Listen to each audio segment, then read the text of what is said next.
The Valkyrie scout ship drifted through the outer edges of an unremarkable star system.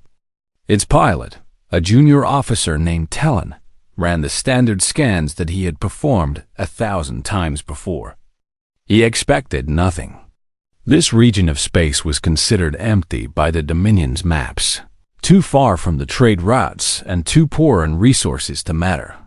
But the scans showed something unexpected. The third planet from the yellow sun was alive with radio signals. Primitive signals, yes, but unmistakably artificial.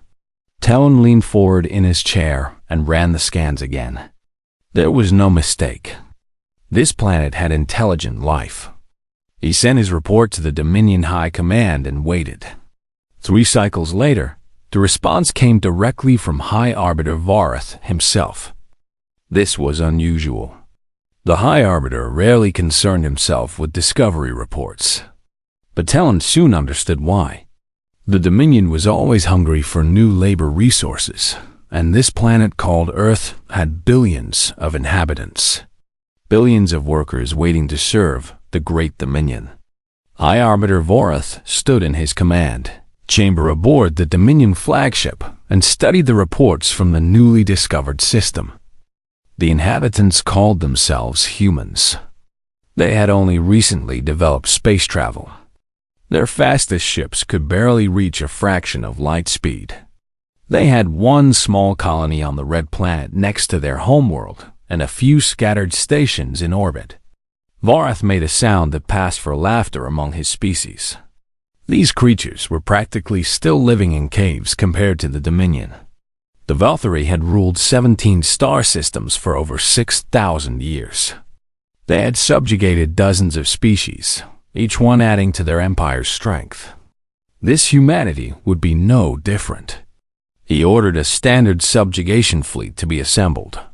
40 warships, more than enough to handle any resistance from such a primitive species. The fleet would arrive, demand surrender, and begin the integration process.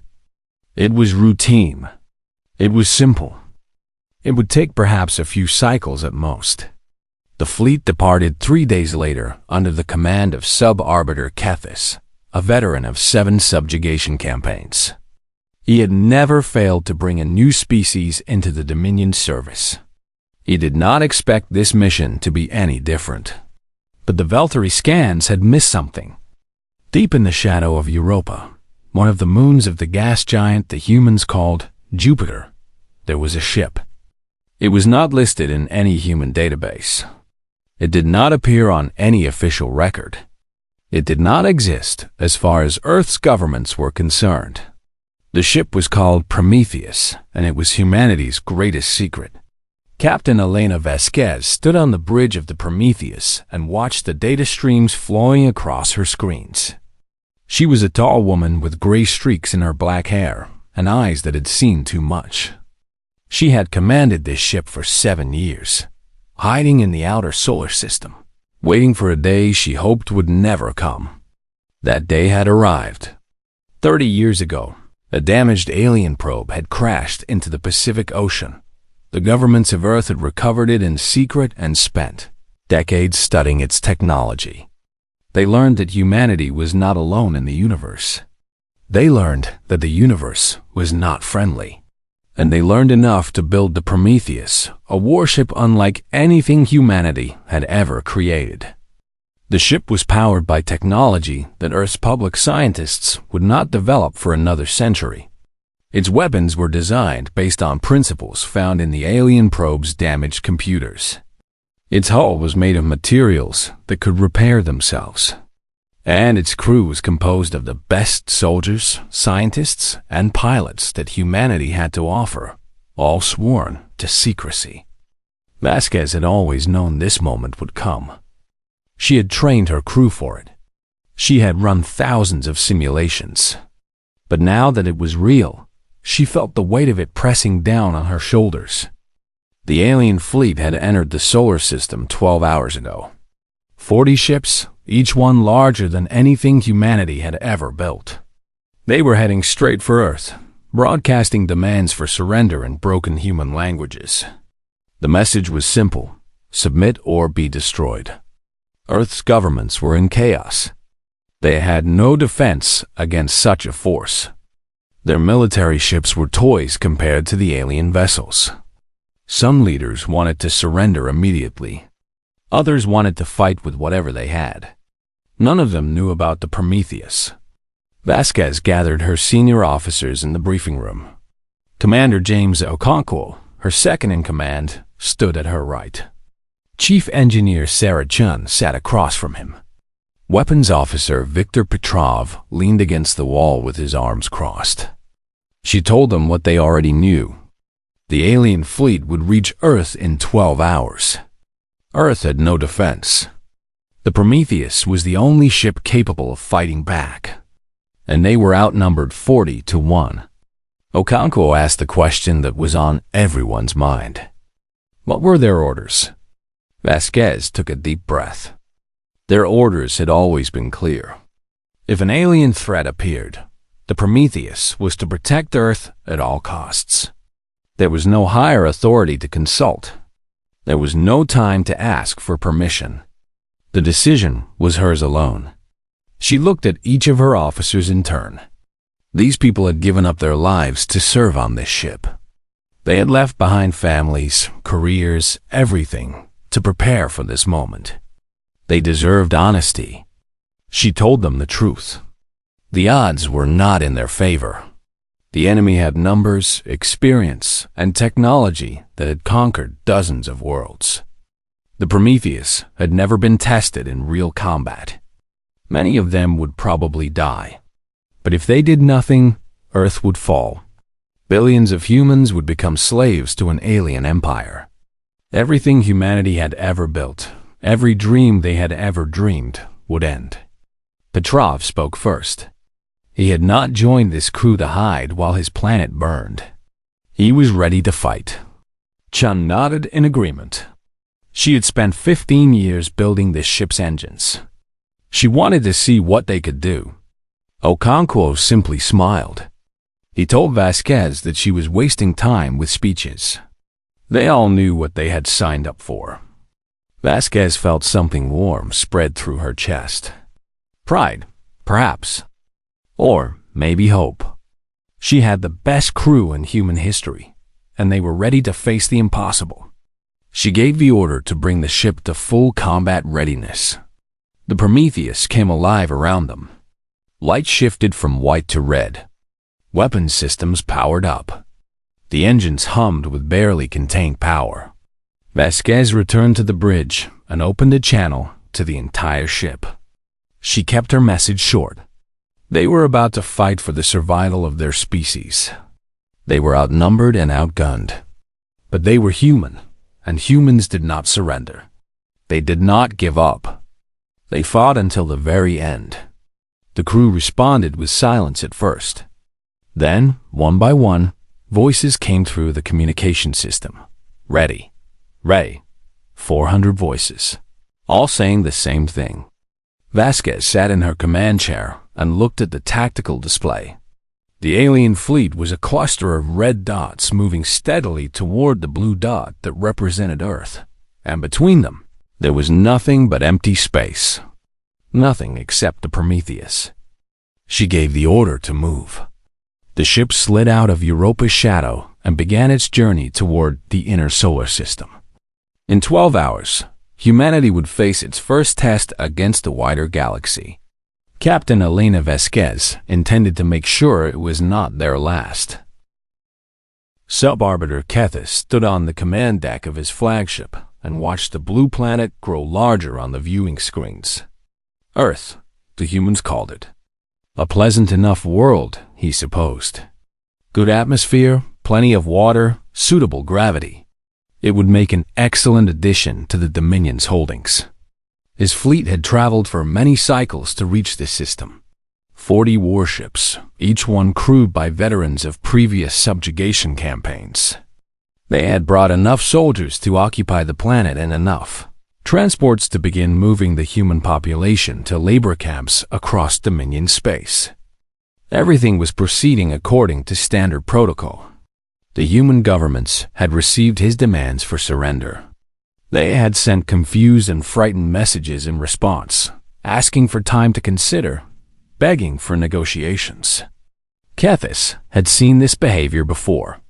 Every primitive species reacted the same way when faced with dominion power.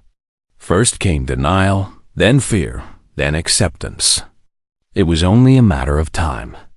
His communications officer interrupted his thoughts with an unusual report. A single ship had emerged from the outer system and was moving toward the fleet at high speed. The ship was broadcasting a message on all frequencies. Kethis ordered the message to be played. A human female's voice filled the command deck. She identified herself as Captain Elena Vasquez of the Warship Prometheus. She stated that the alien fleet was trespassing in human space. She demanded that they reverse course immediately and leave the solar system. Failure to comply would result in the use of lethal force. Kethis stared at the viewing screen in disbelief. Then he began to laugh. His officers joined him, their harsh voices echoing through the command deck. A single ship was threatening a fleet of 40?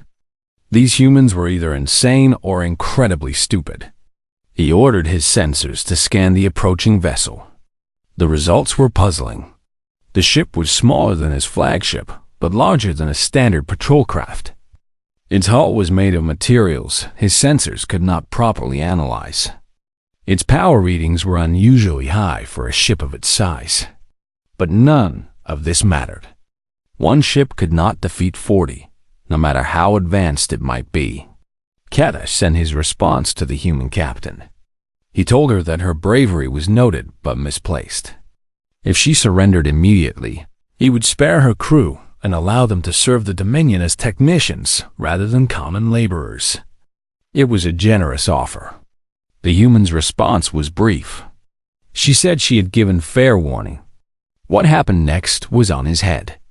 Kethis shook his head in amusement and ordered his fleet to ignore the approaching vessel. They would deal with it after securing Earth's surrender. There was no point wasting weapons on a single ship that posed no real threat. This was his first mistake. Captain Vasquez watched the alien fleet continue toward Earth without changing course. She had expected this. The aliens were confident in their numbers, certain that nothing could challenge their power. They saw the Prometheus as an annoyance, not a threat. They were about to learn how wrong they were. She turned to her weapons officer. Viktor Petrov sat at his console with his hands hovering over the controls. His face was calm, but she could see the tension in his shoulders. He had been waiting for this moment for years. She gave him permission to fire at will. Petrov smiled, and his hands moved across the controls with practiced speed. The Prometheus had been designed with one purpose in mind. Not exploration, not diplomacy, war, pure and simple war, conducted with every weapon humanity had ever imagined and a few they had learned from the alien probe. The first shots were kinetic rounds, solid metal projectiles accelerated to nearly the speed of light. They crossed the distance between the Prometheus and the alien fleet in seconds. The aliens had shields, energy barriers designed to stop directed energy weapons. But nothing in the galaxy could stop a solid object moving at relativistic speeds. 3 alien ships exploded before they even knew they were under attack. Kethis watched in horror as his ships died. His tactical display lit up with damage reports and distress signals. The human ship was firing weapons he had never seen before, weapons that cut through Dominion shields like they were not there. He screamed orders at his officers. Return fire. All ships, concentrate on the human vessel. Destroy it. The Dominion fleet responded with everything they had. Energy beams lanced through space toward the Prometheus. Missiles launched from dozens of tubes. The concentrated firepower of 37 warships focused on a single target. The Prometheus flew straight into the barrage. Vasquez gripped the arms of her command chair as the ship shook around her. Alarms wailed. Damage reports scrolled across her screens. But the ship did not stop. The hull absorbed the energy weapons, drinking them in like water into sand. The missiles that got through were intercepted by point defense systems faster than any human pilot could operate. The ship had taken damage. The hull was stressed in several places. 2 of her crew were injured when a power conduit overloaded. But the Prometheus was still fighting. She ordered the drone swarms to launch. The Prometheus carried 500 combat drones, small autonomous craft controlled by an artificial mind that thought faster than any organic brain. They poured out of the ship's launch bays like angry insects, spreading across the battlefield in a cloud of metal and death. The drones targeted the alien ships with precision that seemed almost cruel. They found weak points in the enemy hulls and exploited them. They worked together in perfect coordination, overwhelming the aliens' defenses through sheer numbers and speed. Kethis watched his fleet dying around him. Ship after ship fell silent, torn apart by weapons they could not defend against. His officers were shouting, screaming, begging him for orders. But he had no orders to give. Nothing in his training had prepared him for this. The human ship moved through his fleet like a predator through a herd of prey. It was faster than anything its size should be. It changed direction in ways that should have torn it apart. And every time his ship scored a hit, the damage seemed to heal before his eyes. What was this thing? What kind of species built weapons like this? The battle lasted 11 minutes. When it was over, 23 Dominion warships were debris fields spreading slowly through space. The remaining 17 were damaged, their weapons depleted, their crews in shock. Kethis himself had barely survived when a kinetic round had torn through his flagship's engineering section. He gave the order to retreat. The surviving ships activated their faster-than-light drives and fled, jumping out of the system as fast as their damaged engines could carry them. They left behind the wreckage of their fleet, the bodies of their dead, and their pride. Vasquez watched them go. Her ship was battered. Her crew was exhausted. They had lost 12 people when a section of the lower deck had decompressed during the battle. But they had won. She opened a channel to Earth. For years, the Prometheus had operated in secret, hidden from the world it was built to protect. That time was over. The aliens would return, and humanity needed to be ready. Her message was simple. She identified herself and her ship. She reported that an alien invasion force had been defeated. She stated that the threat was not over, that more enemies would come. And she warned that humanity needed to prepare for what was coming. The message reached every government, every military command, every news network on Earth. Within hours, the whole planet knew. They were not alone in the universe. They had been attacked. And somehow, against all odds, they had survived. Captain Elena Vasquez looked at the stars on her viewing screen. Somewhere out there, the survivors of the alien fleet were carrying news of their defeat back to their masters. They would tell stories of the human ship that had destroyed their armada. They would describe weapons that should not exist and a crew that refused to die. The galaxy was about to learn about humanity. And humanity was about to learn that one victory was only the beginning. The survivors of the Dominion fleet reached their home system in pieces. Their ships were damaged beyond easy repair. Their crews were traumatized and confused. And the recordings they carried in their databanks would change the galaxy forever. Sub-Arbiter Kethis stood before the High Council and played the footage from the battle. The council members watched in silence as 23 of their warships were destroyed by a single enemy vessel. They saw weapons that cut through Dominion shields like paper. They watched the human ship absorb energy blasts that should have vaporized it. And they saw their fleet, the pride of the Dominion, flee in terror from a species they had considered primitive. High Arbiter Vorath demanded explanations. How had this happened? How had a species that had barely reached its own moon built a warship capable of defeating a Dominion fleet? Kethis had no answers. He could only describe what he had seen. The human ship was unlike anything in the Dominion's records. Its technology was not just advanced. It was different, built on principles that did not match any known science. The council debated for hours. Some wanted to forget about the human system entirely, to pretend the battle had never happened. Others called for immediate revenge, a massive fleet to wipe out the humans before they could build more ships like the Prometheus. Still others suggested caution, arguing that a species capable of such technology might be too dangerous to provoke further. In the end, Vareth made the decision himself. The Dominion could not appear weak. Word of their defeat was already spreading to other species, other empires. If they let this insult stand, their enemies would see it as an invitation to attack. The humans had to be destroyed, completely and utterly, as a warning to anyone else who might think of resisting Dominion rule. He ordered the assembly of a true war fleet. Not 40 ships, but 300. Not a subjugation force, but an extinction armada. And he included 4 planet crackers, massive weapons platforms capable of destroying an entire world. The humans would not survive. Their planet would be reduced to rubble. Their species would be erased from existence. The fleet would be ready in 6 cycles. On Earth, the situation was chaos. The news of the alien attack had spread across the planet in hours. Every network, every website, every social media platform was flooded with questions, theories, and fears. Some people celebrated the victory.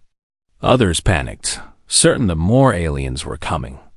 Governments struggled to maintain order as their populations demanded answers they could not provide. And at the center of it all was Captain Elena Vasquez and her ship. The Prometheus had returned to Earth orbit, too damaged to hide any longer. Vasquez had opened communication channels with every major government, trying to explain the situation. But the conversations were not going well. The world leaders were furious. The Prometheus had been built in secret, using resources that had been hidden from their governments. Its crew had operated outside any legal authority. They had started a war with an alien civilization without consulting anyone. Yes, they had saved Earth, but they had also made decisions that should have been made by elected leaders, not military officers. Vasquez listened to their complaints with growing frustration. She had not asked for this responsibility. She had not wanted to fight that battle alone. But while the politicians had been arguing about budgets and borders, she had been preparing for the day when humanity would face a threat from beyond the stars. And when that day came, she had been the only one ready. She tried to explain the truth of the situation. The aliens, these Velthari, would return. They would not accept defeat from a species they considered inferior. They would come back with more ships, more weapons, and they would not stop until Earth was destroyed. Humanity needed to prepare for that day. They needed to work together, to build more ships, to develop better weapons. But the politicians were not interested in preparation. They were interested in control. Each government wanted access to the Prometheus technology. Each leader wanted to be the one in charge of Earth's defense. They argued about who should command the ship, who should control its weapons, who should make the decisions about humanity's future. Vasquez ended the conversation and cut the communication links. She had no patience for politics. There was too much work to be done. The Prometheus had survived the battle, but it had taken serious damage. Chief Engineer Sarah Chen had been working around the clock to repair the most critical systems. The hull was regenerating slowly, its strange material knitting itself back together like living flesh. But many internal systems needed replacement parts that did not exist on Earth. More importantly, the ship's ammunition was nearly exhausted. The kinetic rounds had been manufactured in a secret facility on the dark side of the moon. That facility was still operational, but it could only produce a limited number of rounds each month. If the aliens returned too soon, the Prometheus would not have enough ammunition to fight them. Commander Okonkwo brought Vasquez another concern.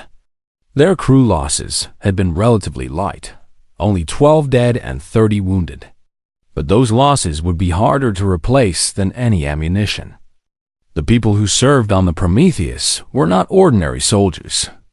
They had been trained for years in the use of technology that most humans did not even know existed. Finding replacements would take time they might not have. Vasquez considered the problems before her. One ship against an empire that ruled 17 star systems. A crew of exhausted survivors. Politicians who cared more about control than survival. And somewhere in the galaxy, an enemy preparing their revenge. She made a decision. If Earth's governments would not help her willingly, she would find another way. The Prometheus had proven that human technology could match or exceed what the aliens possessed. The crash probe that had made it all possible had contained data about other alien civilizations, including some that might be interested in an alliance against the Dominion. And there was one more option. The secret facility that had built the Prometheus had not stopped working after the ship was completed. For the past 7 years, they had been building more. 11 more ships, each one a sister to the Prometheus, were hidden in various locations throughout the solar system. They were not yet complete. They did not yet have full crews. But with enough time and resources, they could be ready. Vasquez began making plans. She would reach out to the facility commanders. She would recruit new crew members from Earth's military forces, taking the best and brightest regardless of what their governments wanted. She would prepare for the war that was coming, with or without official approval. On a screen in her quarters, she watched the news coverage from Earth. People were marching in the streets, some demanding answers about the aliens, others celebrating humanity's first victory among the stars. They did not know what was coming. They did not understand that one battle was not a war, that the real fight had not yet begun. But they would learn. When the Dominion returned with their extinction fleet, humanity would be ready. Captain Elena Vasquez would make sure of it. 6 months had passed since the Battle of Sol, and the galaxy had not forgotten. The story of the human warship spread from system to system, empire to empire. A primitive species, barely capable of reaching their own moon, had destroyed a Dominion subjugation fleet. The mighty Velthari, rulers of 17 star systems, had been humiliated by creatures they had dismissed as future slaves. Some species laughed at the Dominion's failure. Others watched with careful interest. And a few began to wonder if these humans might be useful allies in their own conflicts with the Velthari. 3 delegations arrived in the Sol system within weeks of each other. The first came from the Silthani, a reptilian species who had been rivals of the Dominion for centuries. Their ambassador was a female named Thesara, sleek and elegant with scales that shifted color with her moods. She came with offers of friendship and trade, speaking of mutual enemies and shared interests. Captain Vasquez met with her aboard the Prometheus. Thesara was careful with her words, but her meaning was clear. The Silthani wanted the humans as allies against the Dominion. They would provide resources, technology, and military support. In exchange, they wanted access to whatever had allowed the Prometheus to defeat 40 warships. Vasquez listened politely, but made no commitments. She had learned enough about galactic politics to know that the Silthani were not offering friendship out of kindness. They saw humanity as a weapon to be used against their enemies. If the humans proved useful, the Silthani would support them. If not, they would abandon them without hesitation. The second delegation came from the Urim, a species unlike anything humanity had imagined. They were crystalline beings, their bodies made of living mineral that sang with strange harmonics. They had no interest in politics or alliances. They were scientists, researchers, collectors of knowledge. The ARIM representative called itself Resonance and Clarity. It communicated through vibrations that had to be translated by complex machines. Its questions were precise and technical. How did the Prometheus hull regenerate? What principles governed its weapons? Where had humans obtained the knowledge to build such things? Vasquez gave them limited answers. She told them about the crashed alien probe, about the decades of research, about the technologies they had developed. But she held back the most important details. The ARIM were not threatening, that they were strange, and she did not fully trust them. Resonance and Clarity accepted her caution without complaint. The ARIM would continue to observe, it said. They were patient. They had existed for millions of years. A few more centuries of waiting meant nothing to them. The third delegation was different from the others. The keepers arrived in a ship that made the Prometheus look primitive. It was ancient beyond measure, its hull covered in symbols that seemed to shift and change when viewed directly. The keepers themselves were tall and thin, with elongated limbs and faces that showed no expression. They were the eldest of all spacefaring species, or so they claimed. They had traveled the stars when the Dominion's ancestors were still swimming in primordial oceans. They did not trade. They did not make alliances. They simply watched, recorded, and occasionally offered warnings. Their representative identified itself only as the keeper who remembers. It asked no questions about weapons or technology. Instead, it asked about history. When had humans first developed tools? When had they built their first cities? When had they looked at the stars and wondered what lay beyond? Vasquez answered as best she could, confused by the strange questions. The keeper listened without comment. When she finished, it was silent for a long moment. Then it spoke words that would haunt her for months to come. It said that humans were interesting. It said that their ship was interesting. It said that there were patterns in human technology that reminded it of something very old, something that should have been forgotten long ago. Before Vasquez could ask what it meant, the keeper departed. Its ship vanished from the solar system without any detectable faster-than-light signature. Vasquez had no time to dwell on mysteries. The Dominion was coming. Intelligence gathered from the Silthani confirmed her worst fears. The Velthari were assembling an extinction fleet. 300 warships, including 4 planet crackers. They would arrive in less than 2 months. The Prometheus alone could not stop such a force. But the Prometheus was no longer alone. In the 6 months since the first battle, Vasquez had worked miracles. The 11 sister ships hidden throughout the solar system had been completed and crewed. Volunteers had come from every nation on Earth, the best pilots and engineers and soldiers humanity had to offer. They had trained around the clock, learning to operate technology that most scientists would not understand for another century. The 12 ships of the human fleet gathered near Mars for final preparations. Prometheus, Hercules, Athena, Thor, Amaterasu, Ra, Odin, Shiva, Freya, Anubis, Izanagi, Quetzalcoatl, each one named for a god of old. Each one crewed by humans who knew they might not survive what was coming. Vasquez addressed them all through a fleet-wide communication.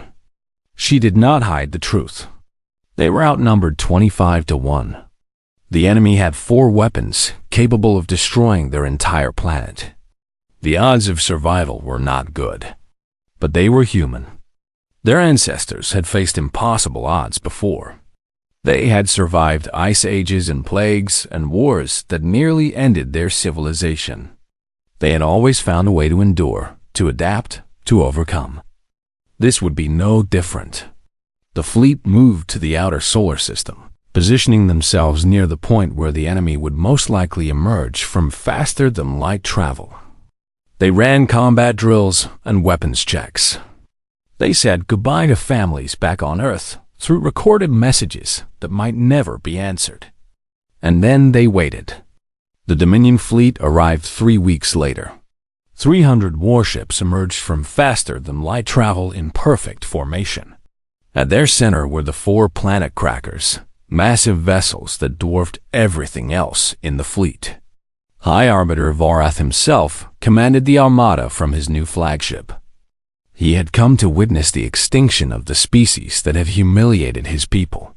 His sensors detected the human fleet waiting for them. 12 ships against 300. He almost felt disappointed. He had expected more resistance. He had hoped for a real battle, not a slaughter. He ordered his fleet to advance. Captain Vasquez watched the enemy approach on her tactical display. She had known this moment would come. She had prepared for it as best she could. But seeing the reality of it, the endless swarm of red dots moving toward her small cluster of blue, she felt the weight of responsibility pressing down on her. 400 million people on Earth were counting on her. The entire future of human civilization rested on what happened in the next few hours. She opened a channel to her fleet. She told them what she had told them many times before. They would fight with everything they had. They would protect each other. They would show these aliens what humans were capable of. And if they died, they would die making the enemy pay for every life they took. The Battle of Seoul was about to begin again. The Second Battle of Seoul began with silence. 12 human ships faced 300 Dominion warships across 1,000,000 kilometers of empty space. The stars watched without comment. The universe held its breath. Then Captain Vasquez gave the order to attack. The human fleet did not wait for the enemy to come to them. They surged forward in a wedge formation, the Prometheus at the tip, the other 11 ships spreading out behind her. It was a tactic that made no sense by conventional military thinking. A smaller force should defend, should use terrain and position to offset numerical disadvantage. But humans had never fought conventional wars. The first exchange of fire was devastating on both sides. Human kinetic rounds tore through Dominion shields, destroying ships in single hits. Dominion energy weapons scored hits on the human vessels, overloading systems and killing crew members. Within the first 5 minutes, 30 Dominion ships were debris. But the Hercules had lost its main engines, and the Thor was venting atmosphere from a dozen hull breaches.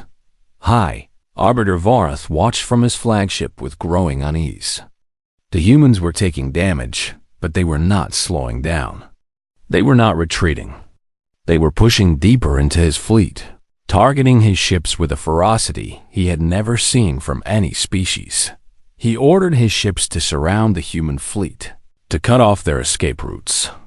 If they wanted to die fighting, he would grant their wish. Vasquez saw the trap forming and smiled grimly. She had expected this. She had planned for it. She gave a signal, and the human fleet scattered.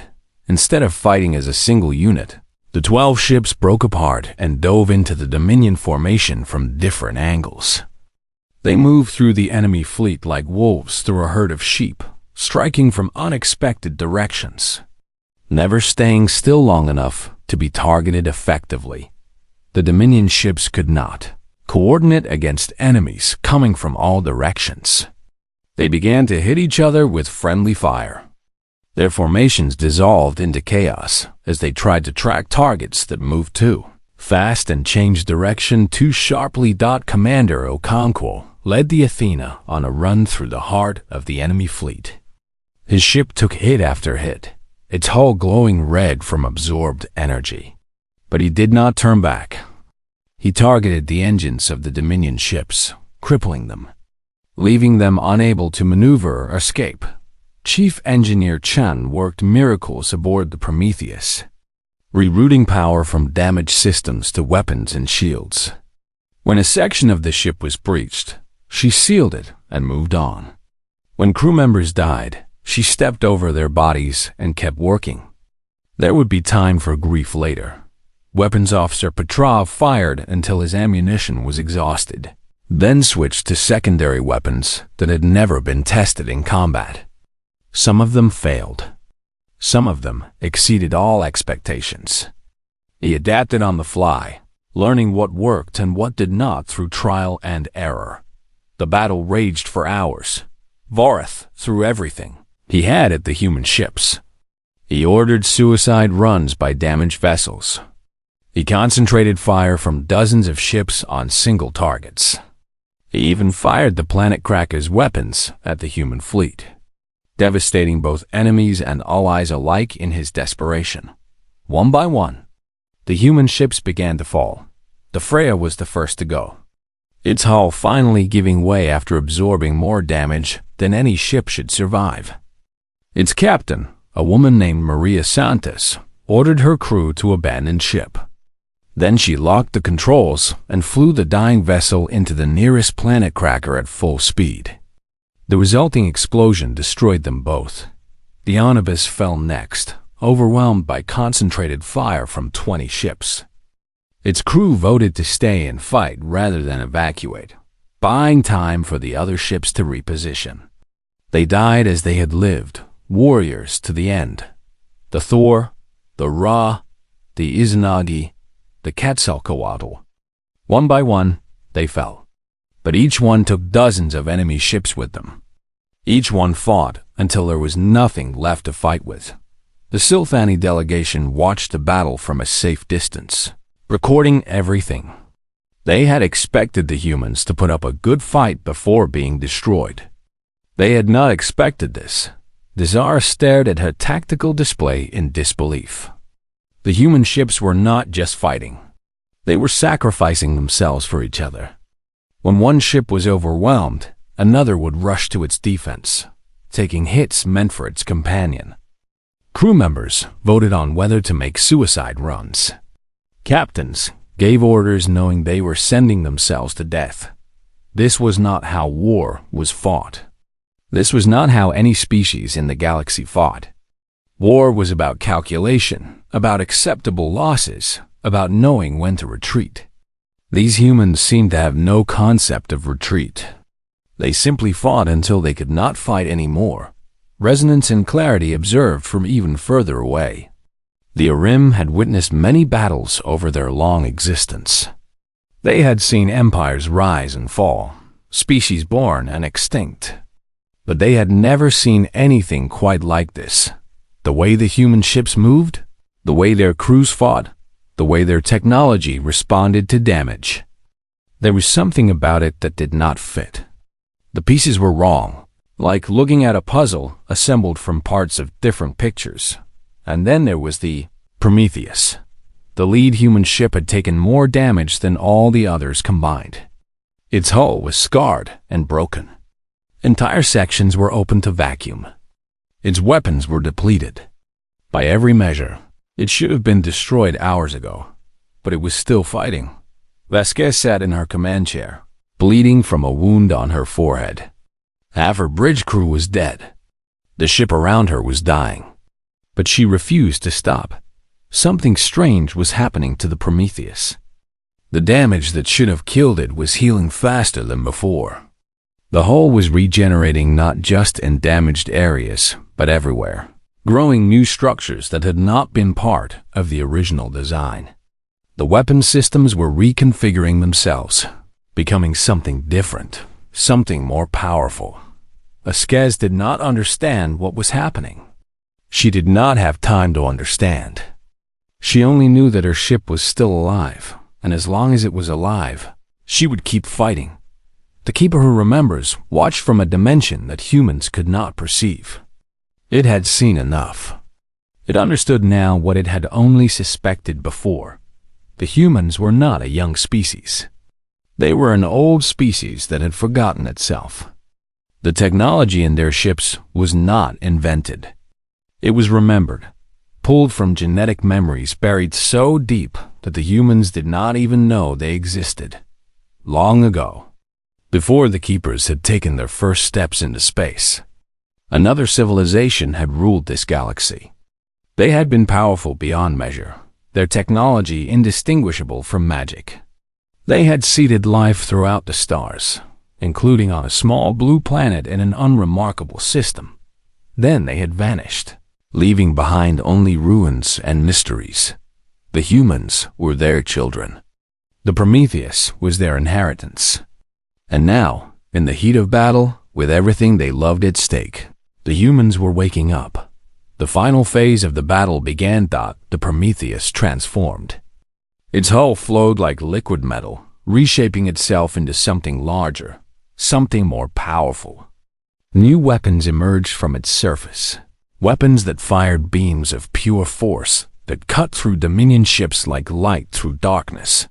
Vara screamed orders at his fleet, but it was too late. The human ship was no longer just a warship. It was something else, something that existed outside the rules of the galaxy. The remaining human ships rallied around the Prometheus. The Athena, the Hercules, the Jotun, the Shiva, 4 ships, damaged but defiant. They fought alongside their transformed flagship, covering its flanks, protecting it as it carved a path through the enemy fleet. The Dominion Armada broke,